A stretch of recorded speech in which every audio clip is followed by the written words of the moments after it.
Em nome do Senhor Jesus, na manhã desse dia em que nós nos reunimos para louvar ao Senhor, nós queremos saudar aqueles que nos acompanham pela internet também e dizer da nossa alegria de poder servi-los através da internet e também na nossa oração, para que em breve vocês possam também se congregar numa igreja, que a internet não substitui a presença e a participação no culto.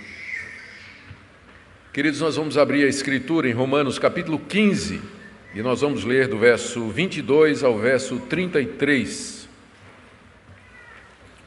Os planos do apóstolo Paulo e as orações que ele pede por esses planos e como nada deu certo.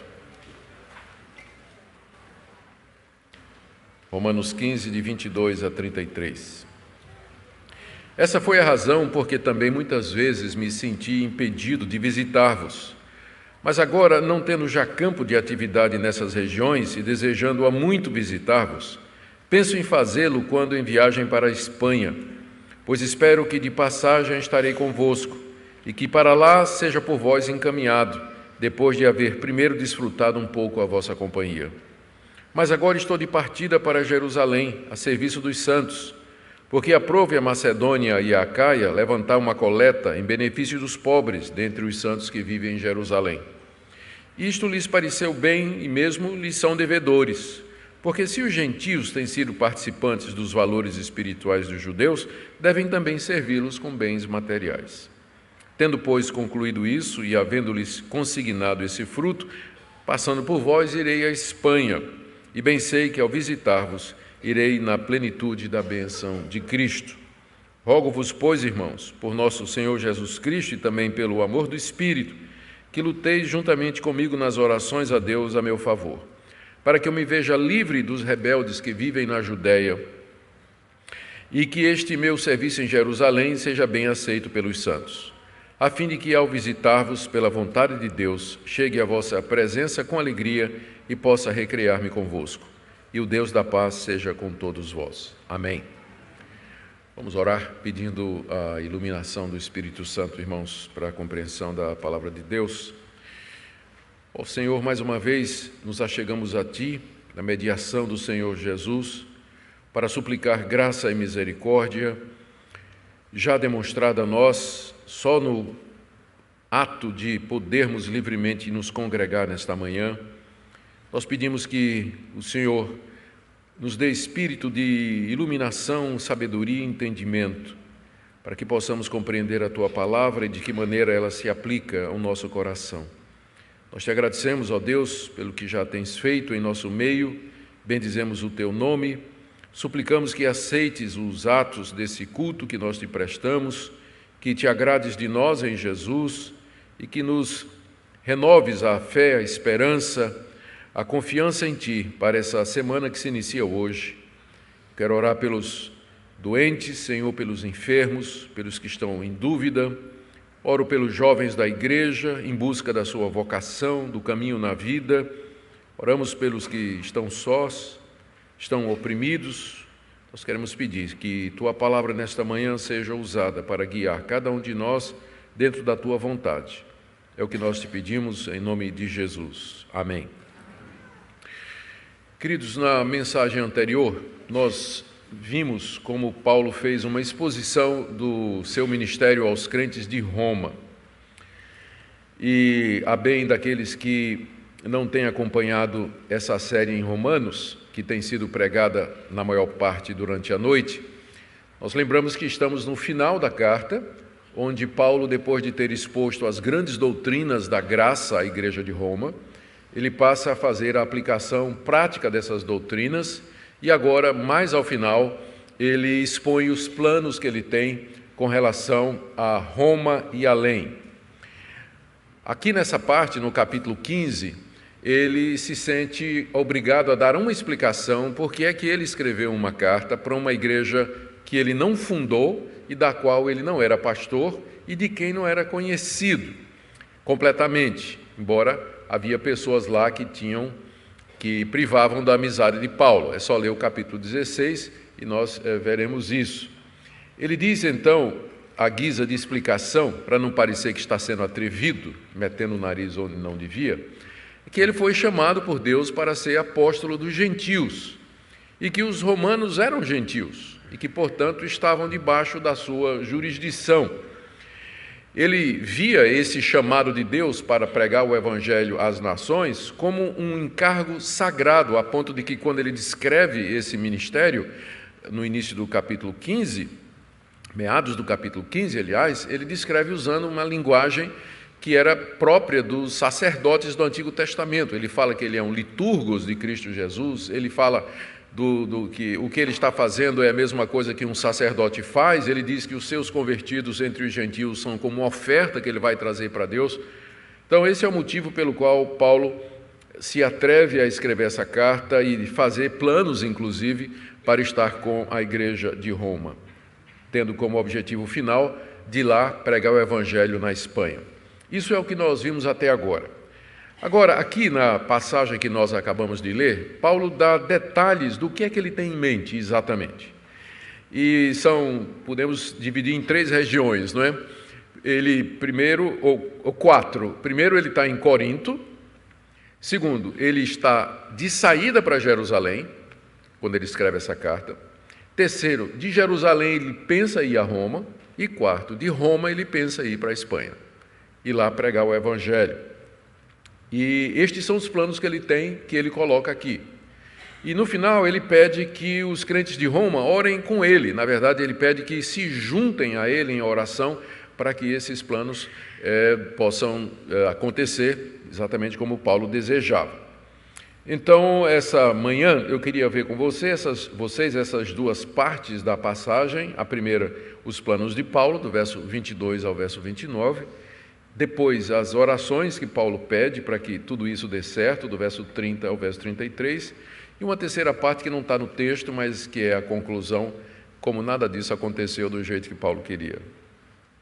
Vamos então para os planos que Paulo estava fazendo, do verso 22 até o verso 29. Ele diz aí no verso 22, essa foi a razão porque também muitas vezes me senti impedido de visitar-vos. O que ele está dizendo aqui aos irmãos de Roma é que já de há muito Paulo tinha desejo de estar com eles, final do verso 23, desejando há muito visitá-los.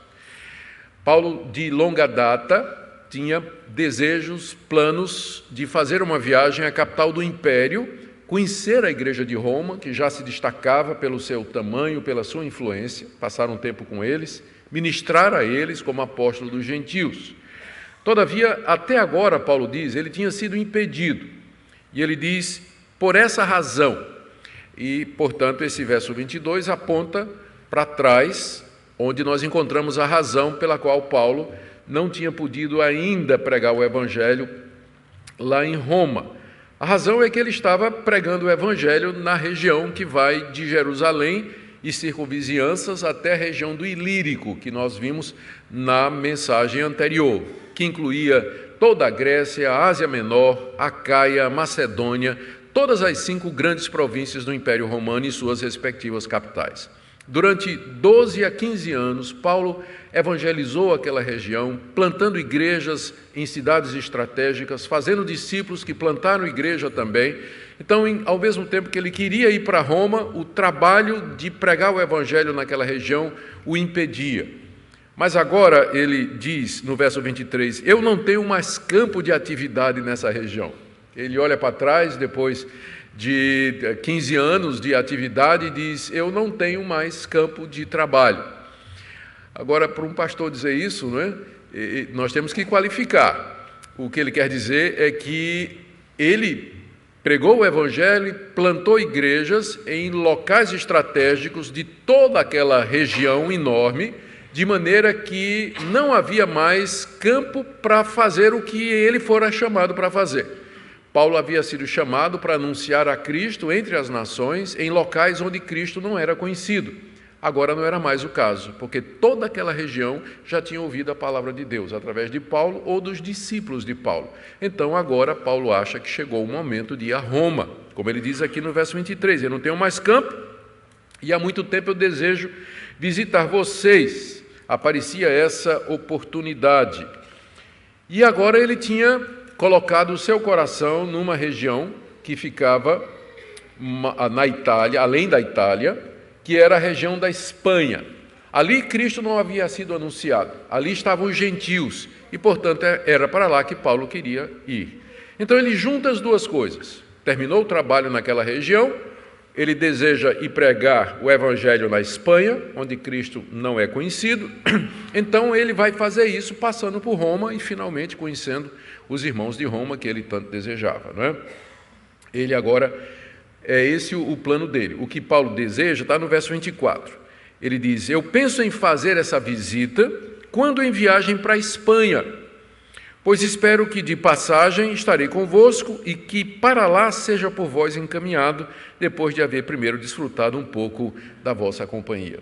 Então a linguagem de Paulo é muito educada, né? Ele está se convidando para ir para Roma e chega lá, ser hospedado pelos irmãos, desfrutar um pouco da companhia dos irmãos, se alegrar um pouco com eles e de lá ser enviado por eles para a Espanha, ou então ter a participação da Igreja de Roma nos planos para evangelizar na Espanha.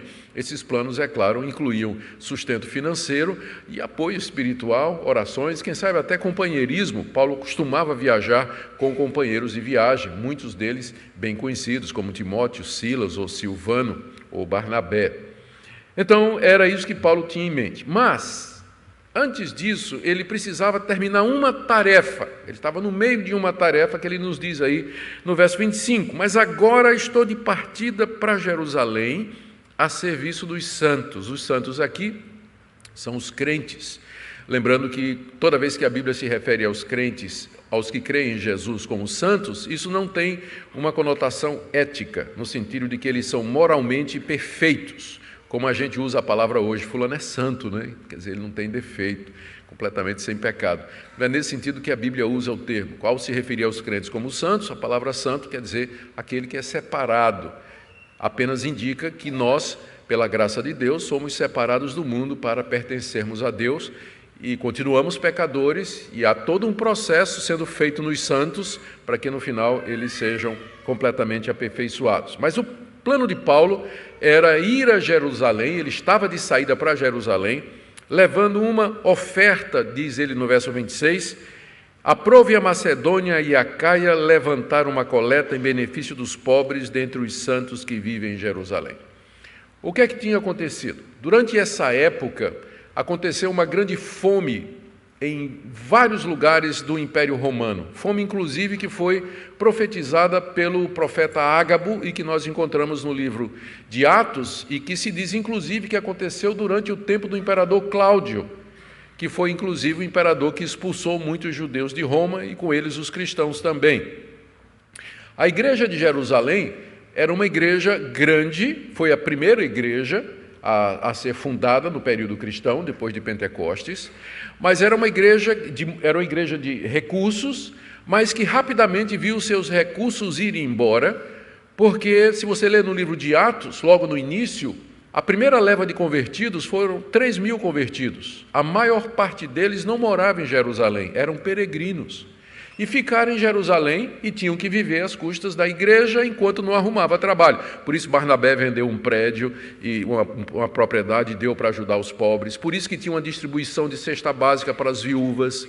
Então a igreja foi ajudando a si mesma e com o passar do tempo a igreja se viu sem recursos também.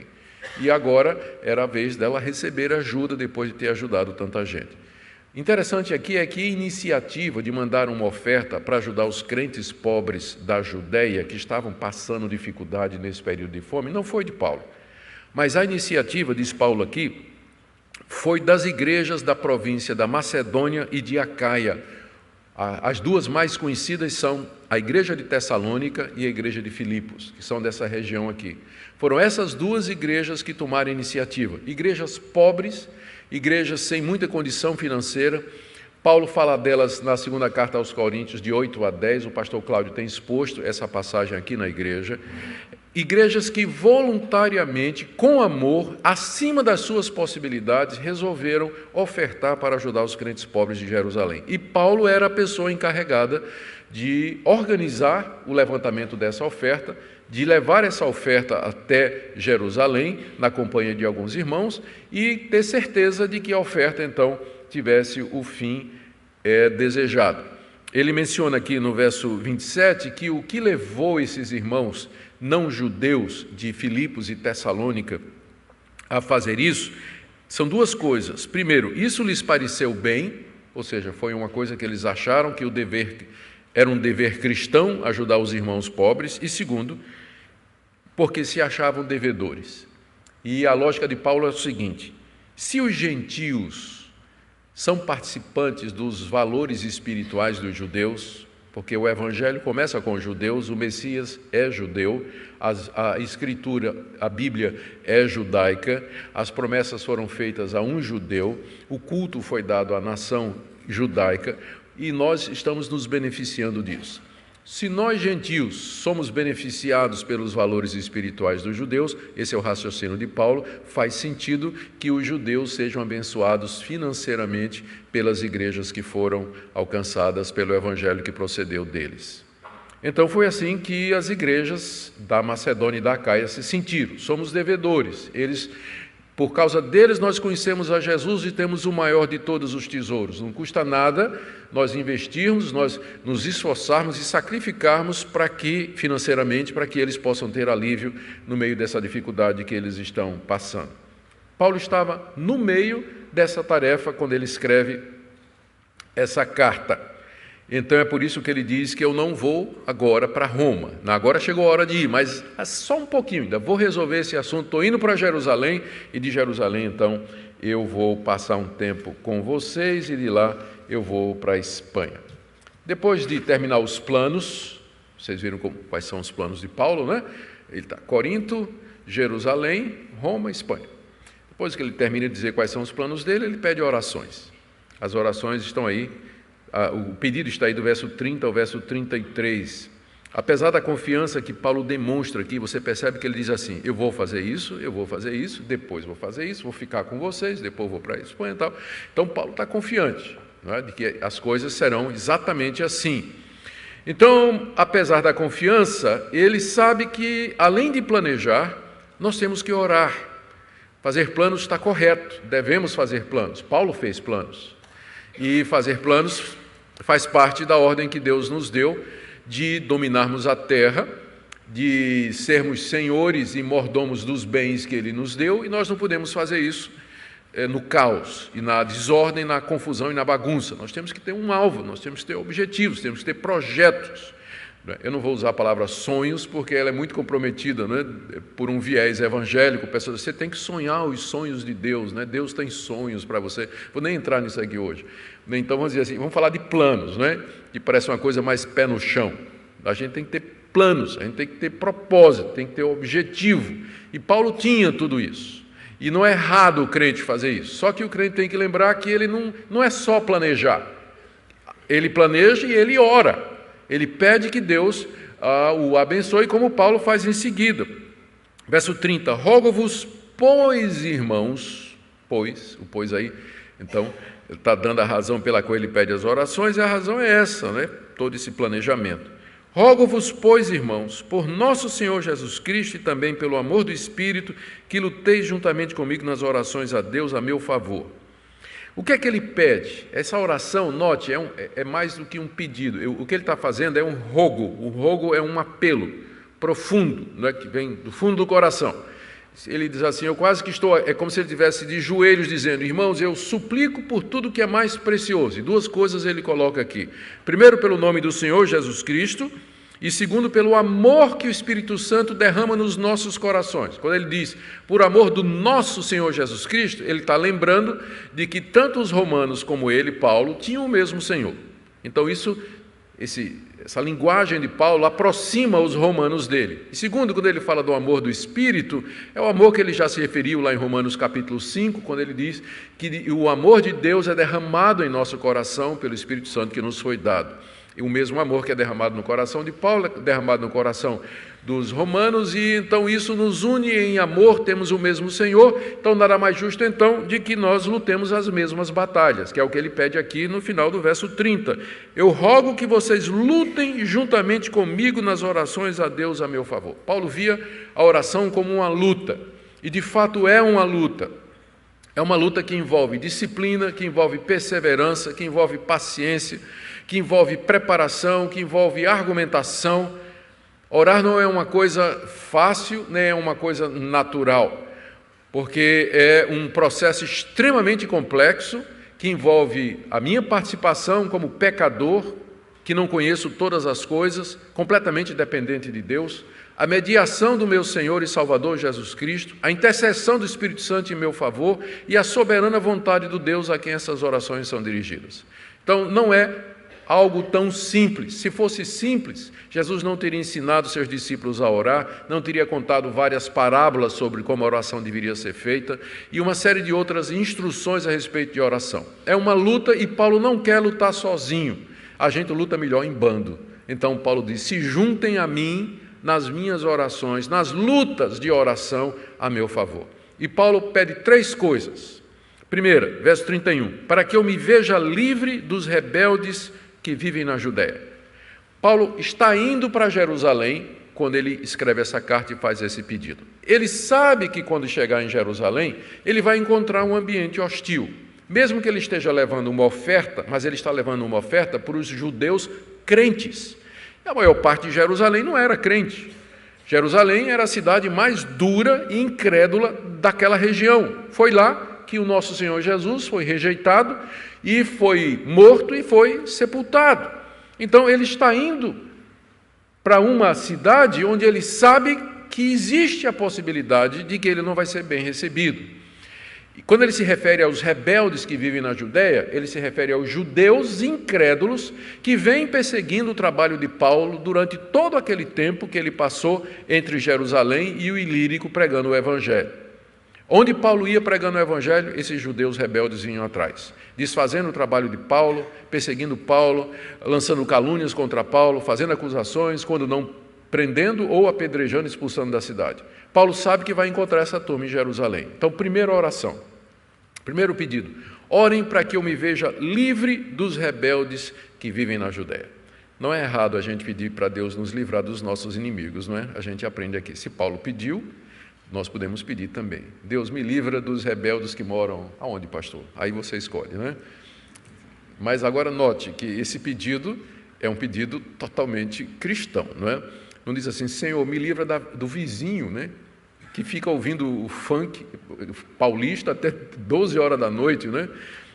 Não é bem isso, né? Deus provavelmente vai dizer assim, eu prefiro que você aprenda paciência. Mas esse pedido aqui tinha tudo a ver com a questão do Evangelho, a perseguição do Evangelho não era algo pessoal de Paulo, mas o que ele sentia que estava em jogo a verdade do Evangelho e o progresso do reino de Deus. Então, o primeiro pedido, orem, lutem comigo em oração para que eu me veja livre dos rebeldes que vivem na Judéia.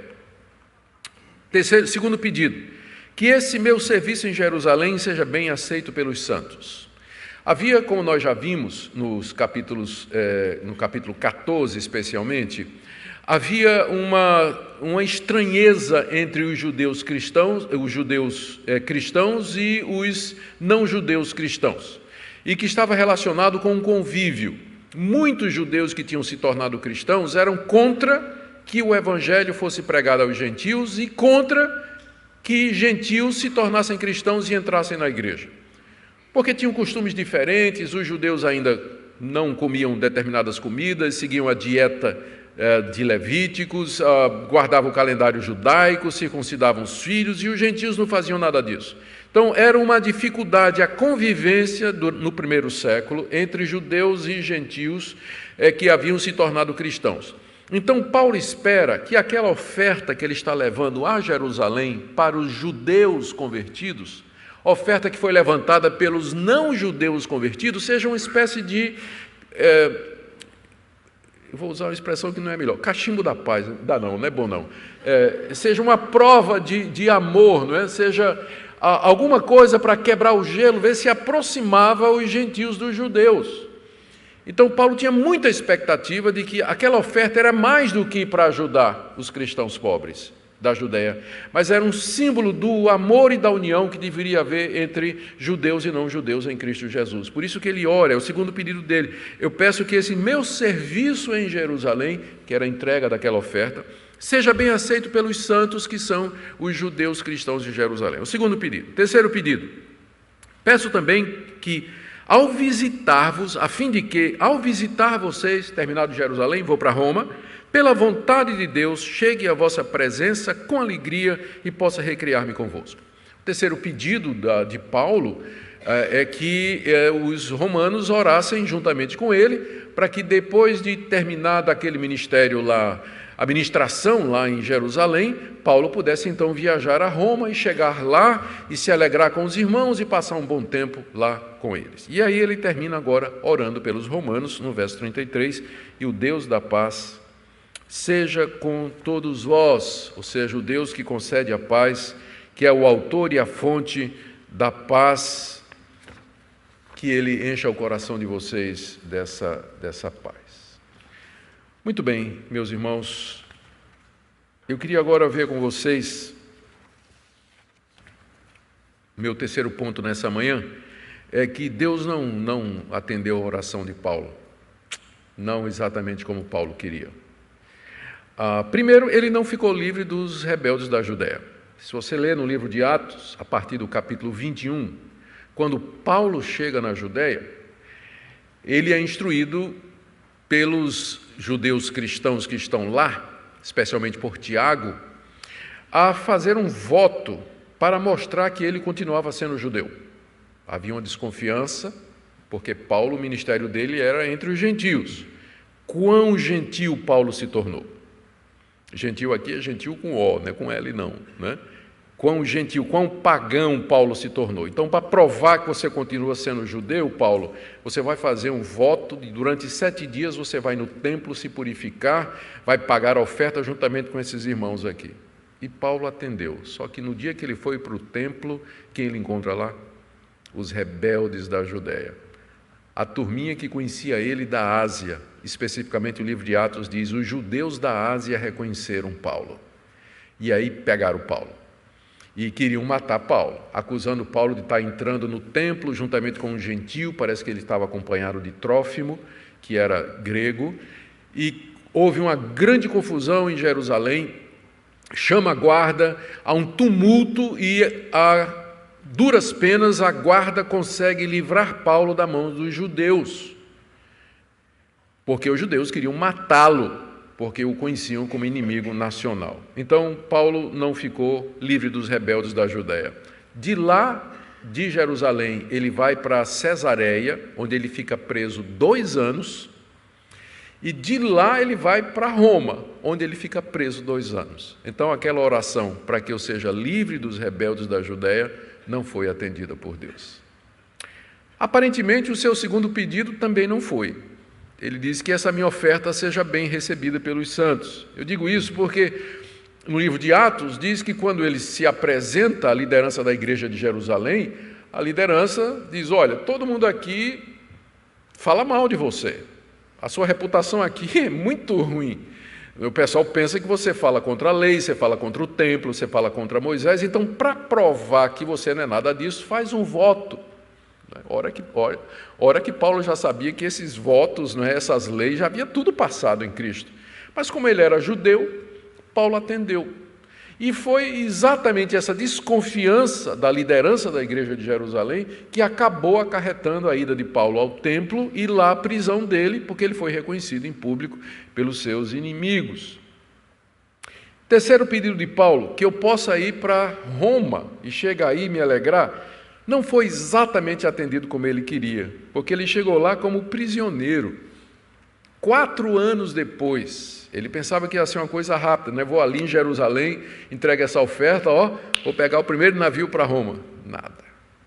4 anos depois, Paulo chega em Roma, mas ele chega preso, chega como preso político.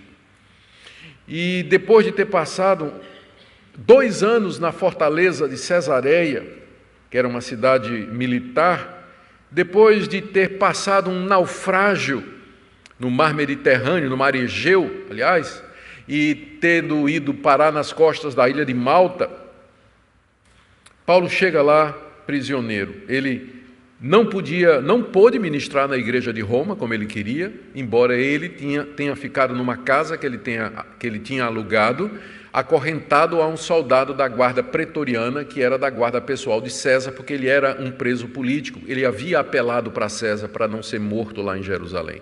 Aliás, ele tinha dito que era cidadão romano e depois ele apela para César para ser julgado em Roma. E em quarto lugar, não há nenhum registro de que alguma vez ele tenha ido à Espanha. Não está no livro de Atos e também nos anais da história da igreja eclesiástica, não há nenhuma informação se alguma vez o apóstolo Paulo chegou à Espanha. Contudo, você vê aqui esse homem de Deus fazendo planos, muito seguro, do que vai acontecer, pede orações e não acontece como ele quer. Imagine com você. Imagine as vezes que você queria uma coisa, que você planejou uma coisa, você pediu a Deus uma determinada coisa e não aconteceu. Mas o que aconteceu foi muito melhor. Pensa comigo. Primeiro, foi exatamente nesse período de 2 anos em Cesareia e 2 anos em Roma que Paulo escreveu as famosas cartas da prisão, que são Efésios, Filipenses, Colossenses e Filemão. E através delas ele evangelizou muito mais gente do que se tivesse ido para Roma, tido um encontro lá com a igreja de Roma, tudo bem, tomado um cafezinho com os irmãos, bater um papo e aqui vou embora para a Espanha. Ele escreveu 4 cartas que vêm abençoando milhões de pessoas através de 2000 anos da história. Deus não deu o que Paulo queria, mas deu algo melhor com o que Paulo nem havia sonhado. Foi da prisão que Paulo escreveu essas cartas, por meio das quais abençoou tanta gente. Além disso, Paulo teve uma oportunidade que ele não teria de outra maneira, que foi dar testemunho da fé a governadores, a reis e ao próprio imperador romano. No tempo que ele esteve em Cesareia, ele foi visitado pelo menos por 3 autoridades que queriam saber do caso dele. E diante de todas elas, Paulo pregou o Evangelho e apresentou Jesus Cristo. Finalmente ele é levado para Roma, e quem é acorrentado ao lado dele? Um soldado da guarda pretoriana, que é da guarda pessoal de César. Numa das cartas que ele escreve da prisão de Roma, que é Filipenses, quando ele chega no final, ele diz aos filipenses: os da casa de César te saúdam. Ou seja, ele deve ter ganhado para Cristo vários soldados que eram acorrentados a ele. E dessa forma o Evangelho chega na casa do próprio imperador. Os da casa de César te saúdam. O que é que tudo isso nos ensina, queridos irmãos? Eu queria tirar algumas lições para nós aqui e partir para uma conclusão. Primeiro, eu creio que esse texto nos ensina que fazer planos é perfeitamente legítimo e mesmo desejável. A gente não deve deixar que a nossa confiança na providência e na soberania de Deus e no seu governo nos leve à conclusão errada de que planejar vai contra a soberania de Deus. Porque às vezes pode acontecer que um crente tenha essa conclusão errada. Deus é soberano, Deus governa todas as coisas. Não cai um fio de cabelo, não cai uma ave no chão que não seja da vontade de Deus. Os cabelos da minha cabeça são todos contados. No caso de alguns de vocês é fácil. Então Deus tem controle de absolutamente todas as coisas. Então planejar para quê? Fazer planos para quê? Se já está tudo decretado, se Deus já planejou tudo antes da fundação do mundo. Irmãos, não tinha ninguém no Novo Testamento. Bom, isso é exagero. Mas Paulo defende a soberania de Deus, talvez da forma mais veemente de entre todos os autores do Novo Testamento. Ele fala da soberania de Deus, do governo de Deus estar no controle de todas as coisas, que nada acontece fora da sua vontade, e ainda assim isso não impede Paulo de dizer: eu planejo sair daqui para Jerusalém, de Jerusalém eu planejo ir para Roma, de Roma eu vou passar um tempinho com vocês, talvez 1 semana, 2, e de lá eu quero ir para a Espanha e conto com a ajuda de vocês. O fato de que Deus é soberano, que Ele governa todas as coisas, decretou tudo antes da existência do mundo, inclusive a própria existência do mundo, não quer dizer que nós não possamos fazer planos ou que não devamos fazer planos, mas devemos sim planejar, Quais são os meus objetivos? Quais são os meus alvos? O que é que Deus quer para mim aqui nesse mundo? De que maneira eu vou chegar lá? Que recursos eu tenho? Como é que eu vou gastar o meu dinheiro? Como é que eu vou desenvolver a minha carreira? Que planos eu tenho para a universidade? E, enfim, é assim que Deus determinou que nos abençoaria. Ele quer que façamos planos, que calculemos os custos, que façamos orçamento. Deixa eu enfatizar isso aí, porque tem gente que não faz e vive quebrado. Que tenhamos alvos, tenhamos estratégias, que tenhamos metas. Deus quer que nós façamos isso. Segunda coisa que esse texto nos ensina é que, além de fazer planos, nós temos que orar a nosso Deus para que esses planos sejam realizados.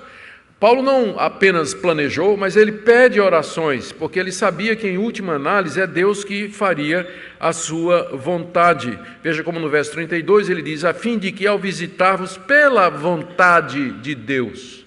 Ele tem consciência de que a vontade de Deus é soberana em tudo isso.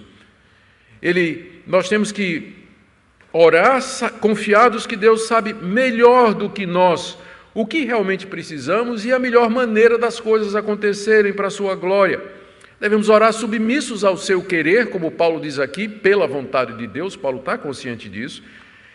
E também cônscios de que somente muito tempo depois é que talvez nós vamos entender por que Deus não respondeu exatamente como a gente queria. Pastor, permissão para contar uma história engraçada. Fez um rapazinho que queria ser missionário. Orou muito, pediu a Deus muito para ser missionário. E depois de muita luta, finalmente uma missão resolveu receber o rapaz, dizendo: olha, nós acabamos de descobrir uma tribo no meio da África que nunca teve contato com ninguém. E nós queremos um missionário lá. Você vai? Ele disse: eu vou, porque eu sempre pedi a Deus para ser missionário. Então tá bom. O menino então desembarca na África, tem que atravessar vales e montes, florestas e vales, campinas, como diz o hino, e ele então vai pelo meio do mato, uma dificuldade, de repente quando ele olha, ele está no meio da tribo.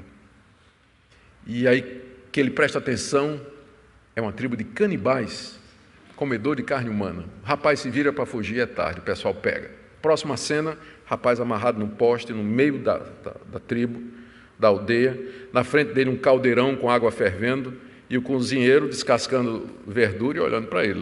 Todo mundo sabe qual vai ser o cardápio da tribo naquela noite. De repente o chefe da tribo tem uma inspiração. O cozinheiro, vem cá, corta uma fatia aí da carne dele para eu ver se é boa. O cozinheiro pega a peixeira de 14, bem afiadinha, olha assim, eu vou cortar da panturrilha, da batata da perna. Pega a batata da perna e traz o filé para o dono da tribo, para o chefe da tribo. O chefe prova. Que carne horrível! Nunca comi uma carne tão ruim! Solta esse homem, a carne dele não presta. Próxima cena, nosso jovem missionário correndo no mato, voltando para casa, dizendo: Senhor, agora eu sei porque é que o Senhor me deu aquela perna de borracha. Bom, pode ser que quando ele ganhou, ele perguntou: Senhor, por quê? Por que é que eu vou ter que ter uma prótese o resto da minha vida? Agora ele está sabendo por quê. Terceira coisa que o texto nos ensina é que oração ela é uma luta. Como eu disse, eu quero reforçar mais uma vez. Exige disciplina, perseverança, fé em Deus. É por isso que nós precisamos orar junto com os irmãos. É por isso que Paulo diz: se juntem a mim nas minhas lutas. Como eu disse, nós lutamos melhor em bando. Por isso que é importante reunião de oração, por isso que é importante orar com o seu marido, orar com a sua esposa, orar com sua família em casa, orar com seus irmãos. Toda vez que tiver oportunidade, pedir orações, porque é uma luta espiritual. E nós precisamos enfrentar essa luta não sozinhos, mas como igreja, como irmãos em Cristo, levando os fardos uns dos outros. Última coisa, esse texto também mostra que nós devemos expressar nossa gratidão em termos financeiros àquelas pessoas que Deus tem usado para nos abençoar. Os gentios se sentiam devedores dos judeus e eles mostraram isso contribuindo para as necessidades dos judeus. Da mesma forma, entendo que é justo e desejável que os membros da igreja contribuam financeiramente para a manutenção do trabalho da igreja e as suas atividades pastorais, missionárias, sociais. Se somos abençoados espiritualmente, nós retribuímos financeiramente. Essa é a lei que Paulo coloca aqui, e é uma lei que está em todo o Novo Testamento, e é justo que isso aconteça. Eu quero terminar primeiro com uma palavra para você, e se eu perguntasse a você nessa manhã, quais são os seus planos para a sua vida? E você vai dizer, não tenho. Mas você não tem um alvo, não tem um propósito, não tem um objetivo? Pastor, eu vou viver assim, né? Como do jeito que as coisas acontecem. Eu espero que nessa manhã você tenha ficado muito claro para você que viver desordenadamente, sem um propósito, sem um rumo, sem objetivos, isso vai contra a vontade de Deus. Deus nos deu recursos, Deus nos deu saúde, Deus nos deu talentos, Deus nos deu dons. Você pode achar que você é insignificante, que você não tem recursos financeiros, que você não tem saúde, que você não tem espaço, que você não tem mais idade, mas eu não creio que qualquer uma destas coisas seja empecilho para que você tenha algum objetivo na sua vida, nem que seja assim, Senhor, meu alvo se eu não posso fazer nada, meu alvo pelo menos é ser um guerreiro de oração. Todo dia está aqui essa lista, eu vou interceder diante de Deus, diante do Senhor por essas pessoas. Vou orar por eles 3 vezes ao dia. Algum alvo, algum propósito espiritual na sua vida ou qualquer outro tipo assim. Segunda palavra é para você que, se eu perguntasse com quem você está unido em oração, na luta, em oração, com quem é o seu companheiro de oração, com quem você compartilha seus fardos, e você olha ao seu redor e diz, realmente eu não tenho ninguém. A minha vida espiritual é sozinha. Eu espero que nessa manhã tenha ficado claro para você também a importância de você compartilhar seu fardo, seus planos, seus desejos e pedir que outras pessoas se unam junto a você em oração, porque nós somos uma igreja, somos um corpo. Somos um corpo, você faz parte de um corpo. Minha terceira palavra é para, se eu perguntasse a você, qual foi a última vez que você pediu alguma coisa a Deus e Ele deu exatamente do jeito que você queria? E eu vou colocar de outra maneira. Eu quero falar para aqueles que não têm recebido resposta de Deus ou receberam resposta diferente daquele que desejaram. Não poucas pessoas desanimam. Eu sei de casos de ateus famosos que hoje são considerados entre os 4 cavaleiros do Apocalipse, né, que são ateus famosíssimos aí, e que são críticos cruéis do cristianismo e atacam o cristianismo. Vários deles dizem que se tornaram ateus porque quando eram adolescentes eles fizeram pedidos a Deus e Deus não respondeu, e então eles chegaram à conclusão de que Deus não existia. Pelo menos um caso aqui eu tenho em mente do Christopher Hitchens, que é esse que já faleceu, foi considerado um dos maiores ateus do século XX, porque teve uma oração negada, ele chegou à conclusão de que não existe Deus. Ele poderia ter chegado a outra conclusão, de que existe um Deus que entende melhor do que ele exatamente o que é que ele precisa, por isso não deu o que ele pediu, mas daria uma coisa melhor. E às vezes um não é a melhor coisa que nós podemos receber. Um não é a melhor coisa que nós podemos receber. Pensa no apóstolo Paulo. Os planos que ele fez, não saiu nada, ele acabou chegando em Roma, mas não foi do jeito que ele queria, não foi quando ele queria e nem pelo processo que ele desejava. E nem foi para a Espanha, segundo nós pensamos aqui, vimos aqui, mas, entretanto, Deus tinha algo muito maior e melhor para o apóstolo Paulo. Por isso, quando Deus não responder suas orações do jeito que você acha que deveria ser, antes de você chegar à conclusão de que Deus não existe, ou Deus não está interessado, ou Deus não me ama, ou Deus não gosta de mim, pense outra vez e pense nessa história, pense nessa passagem que aconteceu com o próprio apóstolo Paulo.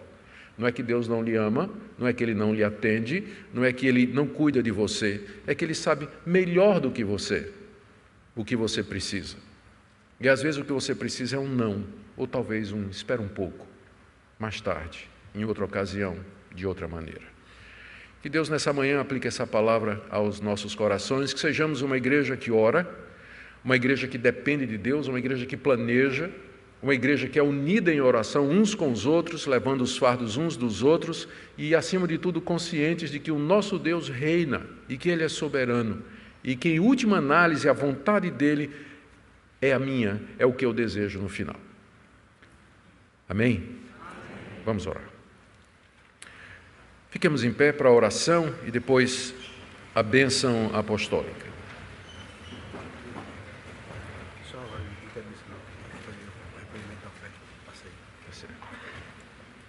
Eu tenho uma boa notícia aqui, o pastor Cláudio acaba de me informar, para a alegria de todos, de que ele esqueceu do momento da oferta e vocês terão a oportunidade de fazer agora, tá certo? Eu vou orar e aí nós vamos cantar, recolher as ofertas e depois a bênção apostólica. Vamos colocar em prática o que nós ouvimos aqui. Pai, obrigado pela Tua palavra, que é tão atual, verdadeira.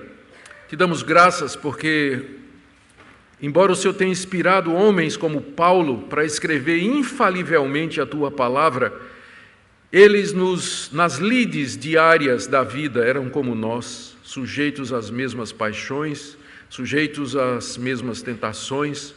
Isso nos encoraja a saber que o Senhor cuida de nós e que o Senhor não exige de nós perfeição e conhecimento absolutos. Eu quero orar pelo Teu povo, pela Tua igreja reunida aqui nessa manhã. Que o Senhor fortaleça, abençoe, que o Senhor nos alevante, encha do Espírito Santo, uma igreja que continue a ser um referencial aqui nessa cidade e além. Cada pessoa aqui presente, em nome de Jesus. Amém.